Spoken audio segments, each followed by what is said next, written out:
On passe, mes adorables, pour répondre aux questions de compréhension. La première partie, je repère. Levez l'index et posez-le sur la question numéro 8 de la page 52 du cahier livre numéro 2. Je lis la question. Dans cette histoire, qui parle? Le premier et qui parle le dernier.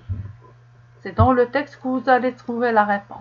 En le lisant, vous allez trouver le personnage qui a parlé le premier et qui a parlé le dernier. Et la réponse, vous allez l'écrire ici sur ces pointillés. On passe à la question 9.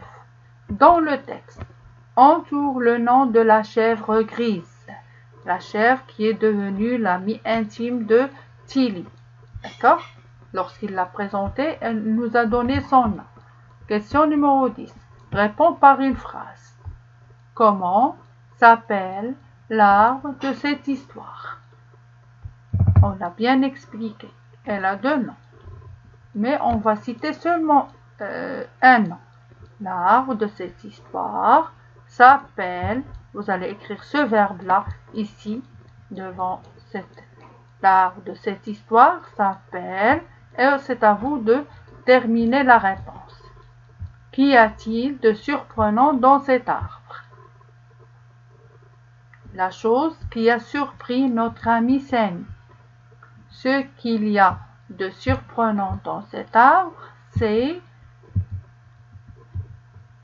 Vous connaissez la réponse, parce que c'est la chose qui a surpris notre ami Sam. Où est exactement Tilly? Sur l'image, en bien observant l'image, vous allez trouver la réponse.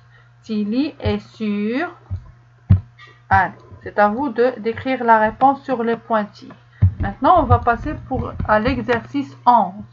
Relis les personnages aux phrases qu'ils prononcent. Les personnages du texte sont Sarah, Sammy et Tilly.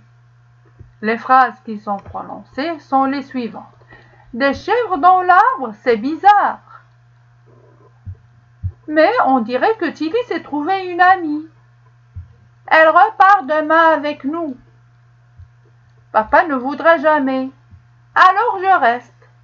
Donc c'est à vous de relier tout en retournant vers le texte. Parce que c'est dans le texte que vous allez trouver les réponses, mes enfants.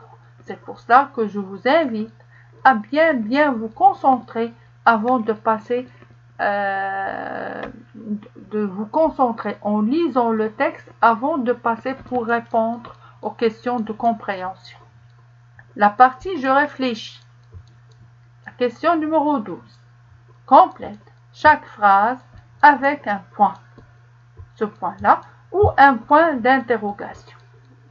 Mes enfants, ce point-là, on le trouve dans une phrase simple, phrase déclarative, une phrase qui nous donne une information. Comme cette phrase-là, je vais vous prendre cet exemple qui est bien visible et bien lisible. Papa ne voudrait jamais. Là, vous voyez, il y a ici un point. Pourquoi? Parce que c'est une phrase où Sarah a donné une information à Tilly. D'accord? Là, pour ce point-là, point d'interrogation, où est-ce qu'on le trouve? On le trouve lorsqu'on a une question. Regardez ici, des chèvres dans l'arbre, c'est bizarre. Voilà le point d'interrogation. D'accord? Vous voyez ici le point d'interrogation? Pourquoi? Parce que c'est une question. Maintenant, je vais vous lire les phrases. Et lorsqu'on lit la phrase, on change d'intonation.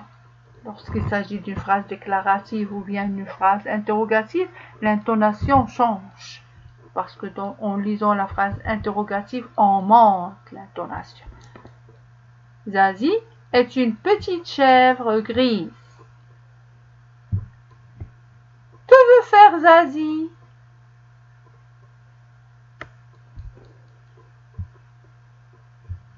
Où sont toutes les chèvres? Les chèvres mangent les épines. Je vous souhaite bonne chance et terminer le travail tout en lisant le texte maintes fois. Bonne chance.